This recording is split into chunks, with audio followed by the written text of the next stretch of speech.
Let's talk about how to capture your action in a powerful way. We'll go through the action checklist, photo tips, taking great video and applying it to your own action. If you hold an action but didn't get any good images, did it really even happen? The things to think about in terms of the action checklist when you're creating an action and things that'll be important for your photos and the corresponding communications that come out of that action is messaging. What's the action plan? What will the tone of the action be? What are the main images and messages that you want to be seen? What will be the most important events to capture? Will somebody be delivering a speech to camera? And are you singing?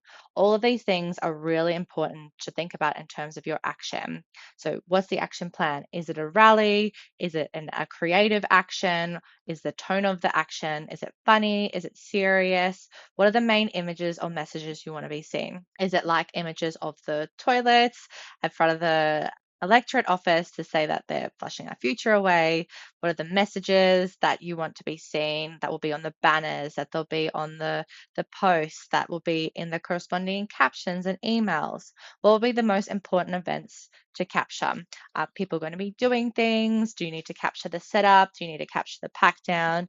Do you need to capture interactions between the speakers or the speakers themselves? And if they're delivering a speech to camera, making sure that you get good audio, that you get a good angle that people aren't walking in on, and like singing. How are you going to be capturing that singing to make sure that it's as powerful as it sounds? It's really important with an action to, at the minimum, get this essential coverage. So, making a checklist of the things that you know are going to happen. So, can you get plenty of close up shots of individuals? Can you get any interactions between people, including police, politicians, and the public? Can you get any coverage of being told to move on or getting move on? Will there be any speeches, singing, or group activities that you want to capture to show how big the event is, to show how powerful the event is, to show how impactful the event is? Can you get the group in front of a viable landmark? And can you get photos of each speaker with banners and a group behind them to make the photo interesting? So we need to assign key roles to do this. You need to assign a photographer, a videographer, who's going to be the producer and director, and who's going to be the ingester, like looking at that and figuring out what is the things that's going to be going online. Logistically, to do that, we come up with a comms plan. So we're figuring out who those different roles are, what are the different messages going to be, what are the essential coverage, and we know and prepare for the intensity of the action. So it might be a low intensity event where it's just going to be out in front of an MP's office early in the morning, or is it going to be direct action? So it's going to be more high intensity, so you need more experienced people to coverage that event. It's also important to consider if you'll have access to the internet and will it be reliable, and bringing your laptop along if you're using a camera to be able to upload those photos really fast. So really also thinking about in terms of logistics, what equipment will be used. Who has the best phone and camera? Will they let you use it? Do you have enough memory? Do you have enough backup power?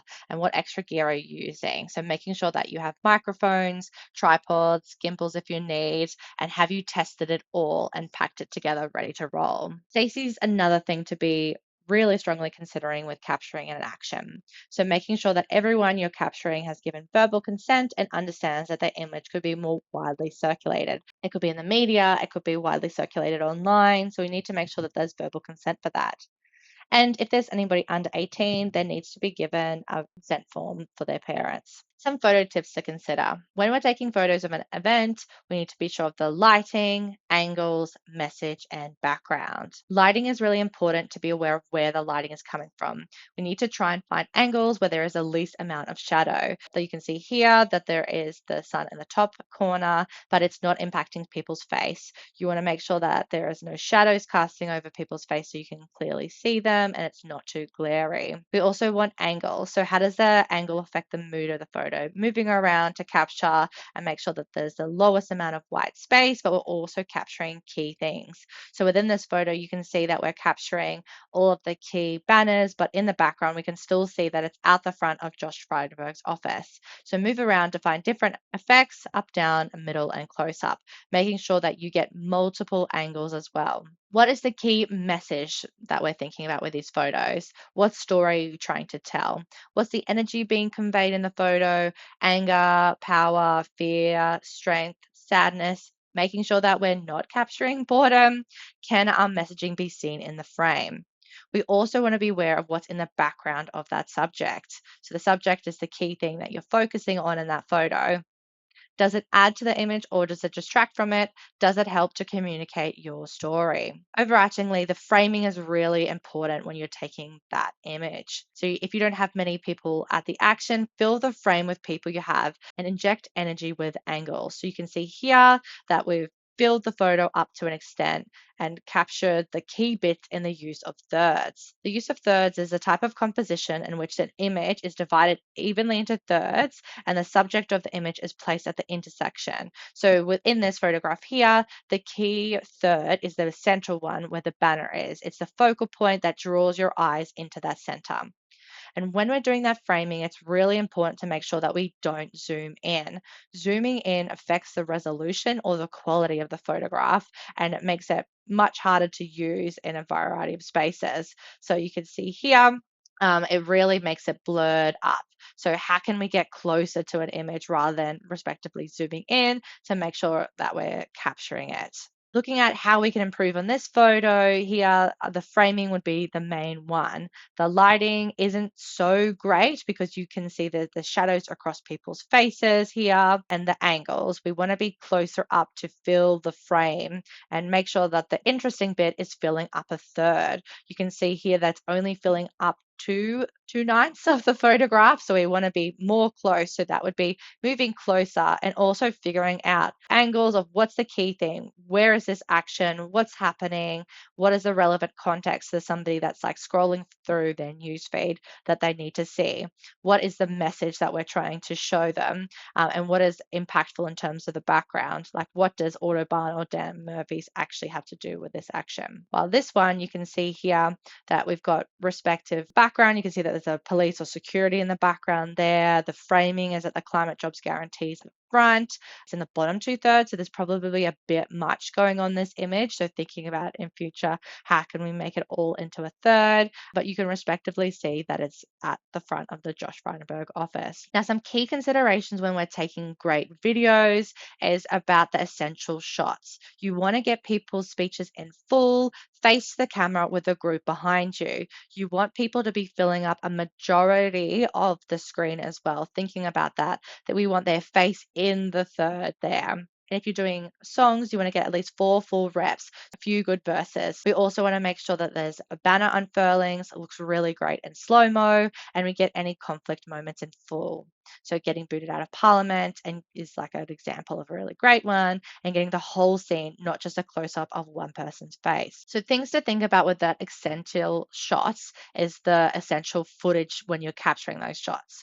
Who, what, where, when, and why. So when and where, establishing shots, where are you, who is there, how are they setting up and getting ready. So making sure that there's a story that we're able to show. Group dynamic shots, capturing the energy of the groups. Are they excited, nervous, determined, or etc.? So we can get close-ups of people's faces as they're preparing for an action and ready to react to the circumstances.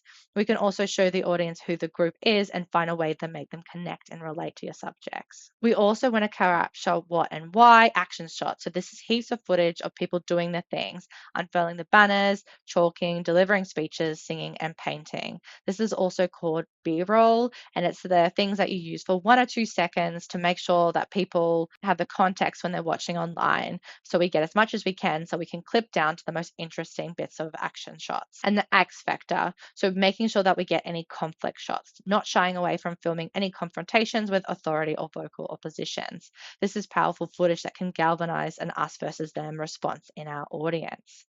So we need to make sure that when we're getting those shots, we're keeping it steady. Try and hold each shot steady for at least 10 seconds. Brace your arm against your body if you aren't using a tripod or a gimbal, and be slow and deliberate with any camera pans or movements.